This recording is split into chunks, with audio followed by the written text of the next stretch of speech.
दोस्तों आईपीएल 2008 से लेकर 2023 तक आईपीएल के 16 सीजन गुजर चुके हैं, यानी कि पूरे 16 साल हो गए हैं। इस दौरान कुछ टीमों ने 5, 4, 2 और 1 बार आईपीएल की ट्रॉफी पर कब्जा जमाया है, तो कुछ टीमों को अभी तक आईपीएल के इन 16 सीजनों में अपने आईपीएल के पहले टाइटल का इंतजार है।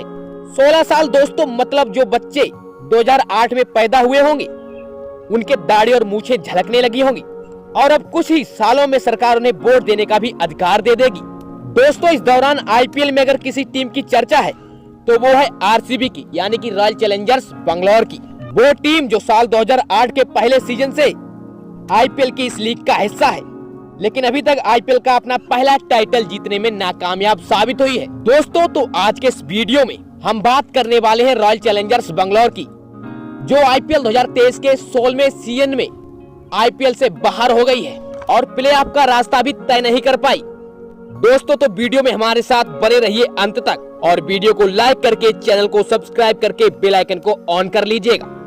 जी हाँ दोस्तों, नमस्कार, मैं नवीन और आप मेरे साथ देख रहे हैं कहानी आरसीबी की। तो चलिए दोस्तों शुरू करते हैं। दोस्तों अगर कोई पूछे कि आईपीएल की सबसे बेकार टीम कौन सी है, तो ज्यादातर लोगों का जवाब दिल्ली कैपिटल्स, किंग्स 11 पंजाब में से होगा। दोनों ही टीमों के पास 3 बार आखिरी पायदान पर रहने का रिकॉर्ड है। इन दोनों ने एक बार भी लीग में कप नहीं उठाया है और अधिकतर समय अंक तालिका में नीचे ही रहे हैं। लेकिन इन दोनों ही टीमों की कमजोरी मैदान पर अच्छा प्रदर्शन नहीं कर पाना नहीं है, बल्कि ग्राउंड के बाहर एक खिलाड़ियों का एक कोर ग्रुप बनाने में असफल रहे हैं, जिसकी वजह से इनकी एक मजबूत टीम नहीं बन पाई। लेकिन दोस्तों रॉयल चैलेंजर्स बैंगलोर यानी कि आरसीबी पूरी तरीके से अलग ही नस्ल की है, क्योंकि दुनिया के कुछ बेहतरीन खिलाड़ियों को अपनी टी20 टीम में लेने के बावजूद एक प्रदर्शन नहीं कर पा रहे हैं। दोस्तों 1970 के दशक में क्रिकेट सर्कल में वेस्ट इंडीज के लिए एक शब्द का इस्तेमाल किया जाता था। दोस्तों वैसे तो कैलिप्सो त्रिनिदाद में संगीत का एक रूप है, लेकिन इस शब्द ने नकारात्मक अर्थ ले लिया है। इसका मतलब है कि वेस्ट इंडीज टीम क्रिकेट तो बहुत ही मनोरंजक खेलती है, लेकिन जीत का मादा उनमें नहीं है। दोस्तों आरसीबी आईपीएल के कैलिप्सो क्रिकेटर्स हैं। पिछले कुछ सालों में हमने Virat Kohli, AB de Villiers, Chris Gayle, Ian Morgan, Kevin Pietersen, Rahul Dravid, Mark Boucher, Ross Taylor, Jacques Kallis और तिलकर्त ने दिलशान जैसे खिलाड़ियों को लाल जर्सी पहने और शानदार पारियां खेलते देखा। दोस्तों 2008 में 36 गेंदों पर 75 रन की राहुल द्रविड़ की पारी याद है ना? 2009 में रॉस टेलर की 33 गेंद में 81 रन की अविश्वसनीय पारी याद है? या गेल और एबी की धुआंधार पारियों में से कोई याद है? या फिर एक सीजन में विराट कोहली के 973 रन और 4 शतक याद है? दोस्तों आरसीबी के बल्लेबाजों ने हमें आईपीएल के कुछ सबसे मनोरंजक और यादगार क्षण दिए। आरसीबी का मैच वो भी चिन्नास्वामी स्टेडियम में देखना एक अनुभव है, एक फीलिंग।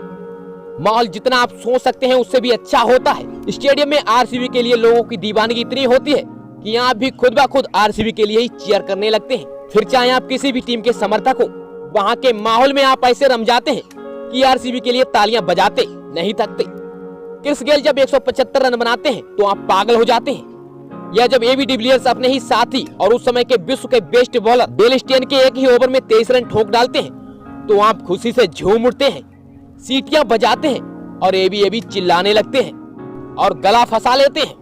लेकिन दोस्तों इतने के बाद भी आप या बंगलौर के प्रशंसक कभी भी ट्रॉफी को नहीं उठाते देख पाए। इसके लिए सबसे बड़ा कारण टीम बैलेंस में कमी होना है। हर टीम की ये एक मजबूती है।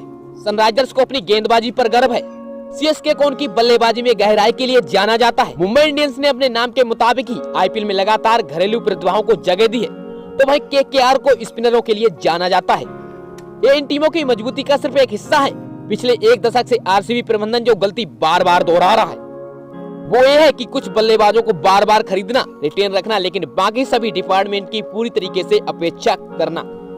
पहले भी ये हो चुका है कि आरसीबी के बैटिंग में डेप्थ की कमी के कारण Chris Gayle, Virat Kohli, AB de Villiers पर ही पूरा बोझ रहा है और आईपीएल 2023 के सीजन में भी केजीएफ यानी कि कोहली, ग्लेन मैक्सवेल और फाफ डू प्लेसिस पर यही बोझ लदा रहा। दोस्तों आरसीबी ने ऑलराउंडर की तरफ कभी भी ध्यान ही नहीं दिया, जिन्हें आमतौर पर टी20 क्रिकेट में सबसे मूल्यवान खिलाड़ियों के रूप में माना जाता है। दोस्तों डेविन ब्रावो, किरान Pollard, Sunil Narayan, Ben Stokes और रविंद्र जडेजा को उनके ऑलराउंडर होने के कारण भारी भरकम पैसे मिलते हैं। दोस्तों कभी कभी ऑलराउंडर की कमी के कारण आरसीबी में 7वें नंबर पर टेल एंडर बल्लेबाजी कर रहे होते हैं, लेकिन जिस डिपार्टमेंट को उन्होंने सबसे ज्यादा नजरअंदाज किया है दोस्तों वो है आरसीबी की गेंदबाजी। दोस्तों 2022 तक युजवेंद्र चहल इनके साथ रहे और आरसीबी ने इनके अलावा अन्य किसी स्पिनर पर पैसा लगाने की जरूरत नहीं समझी। 2022 के बाद युजवेंद्र चहल को भी रिलीज कर दिया। दोस्तों भले ही टी20 बल्लेबाजों का खेल है, लेकिन इस बात के बहुत से सबूत हैं कि मैच आपको गेंदबाजी जिताते हैं। अब तक आईपीएल में 2 साफ धड़े तय हो गए हैं। एसआरएच मुकाबले में कहीं नहीं है, लेकिन फिर भी वो एक मजबूत टीम है। दिल्ली कैपिटल्स, किंग्स 11 पंजाब और राजस्थान रॉयल्स छोटी टीम्स हैं, लेकिन आरसीबी दोनों धड़ों के बीच में है। उनके पास ऐसे सितारे हैं जो कभी कभी धुरंधर टीमों के खिलाफ मजबूती से खड़े होते हैं और मजबूत टक्कर देते हैं, लेकिन फिर उनके लिए कुछ ऐसे दिन भी होते हैं जब इनके स्टार प्लेयर फेल हो जाते हैं और फिर एक टीम छोटी टीमों के खिलाफ भी हारती नजर आती है। और दोस्तों ऐसा ही हुआ आईपीएल 2023 के 16वें सीजन में, जहां आरसीबी की टीम ने 2023 में आईपीएल के 14 मुकाबलों में से 7 में जीत दर्ज की और अपने 14वें मुकाबले में उसे गुजरात टाइटंस के हाथों हार झेलकर प्लेऑफ की रेस से बाहर होना पड़ा। इस सीजन में टीम के पास बल्लेबाजी को छोड़कर अन्य किसी भी डिपार्टमेंट में गहराई नहीं मिली। फास्ट बॉलिंग में केवल मोहम्मद सिराज, स्पिन और ऑलराउंडर की कमी इस बार भी आरसीबी की टीम को खूब खली। और इस सीजन बैटिंग में केजीएफ यानी कोहली, ग्लेन मैक्सवेल और फाफ के अलावा यही लगा कि पूरी टीम इन 3 बल्लेबाजों और बॉलिंग में मोहम्मद सिराज यानी केवल 4 प्लेयर्स के साथ ही आईपीएल 2023 का 16वां सीजन खेलने उतरी और प्लेऑफ से पहले ही बाहर हो गई। दोस्तों फिलहाल वीडियो में बस इतना ही। क्या लगता है आपको और क्या है आपकी आरसीबी को लेकर राय? दोस्तों अगर आप भी आरसीबी के फैन हैं तो हमें कमेंट बॉक्स में जरूर लिखिएगा। और दोस्तों इसी के साथ ही अगर आपने अभी तक हमारे YouTube channel news sport IQ को सब्सक्राइब नहीं किया है तो क्रिकेट जगत से जुड़ी तमाम अपडेट सबसे पहले पाने के लिए हमारे YouTube channel news sport IQ को भी सब्सक्राइब करें और बेल आइकन को ऑन करना ना भूलें। वीडियो देखने के लिए दोस्तों तहे दिल से आप सभी का धन्यवाद।